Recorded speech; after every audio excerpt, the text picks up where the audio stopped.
तर नमस्कार सगळ्यांना. आज करणार आहे संक्रांत स्पेशल तिळगुळ वडी. त्यासाठी मी इथे तीळ घेतलेले आहेत आणि अर्धा फुलपात्र भरून शेंगदाणे घेतलेले आहेत.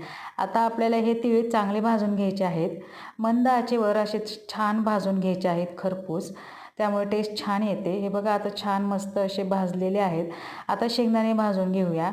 शेंगदाणे मंद आचेवर चांगले भाजून घ्यायचे आहेत. आता शेंगदाणे भाजल्यानंतर हा गूळ मी कापून घेतलेला आहे. आता आपल्याला याचा पाक करून घ्यायचा आहे. तोपर्यंत मी शेंगदाणे वाटून घेते. आता पाक केल्यानंतर आपल्याला यामध्ये शेंगदाण्याचा जो कूट केला आहे तो घालून घ्यायचा आहे आणि ते मिक्स करायचं आहे. त्यानंतर भाजलेले तीळ यामध्ये मिक्स करून 2 ते 3 मिनटं चांगलं परतून घ्यायचं आहे.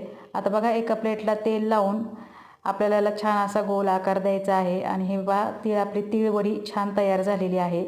आवडल्यास लाईक आणि सबस्क्राईब जरूर करा.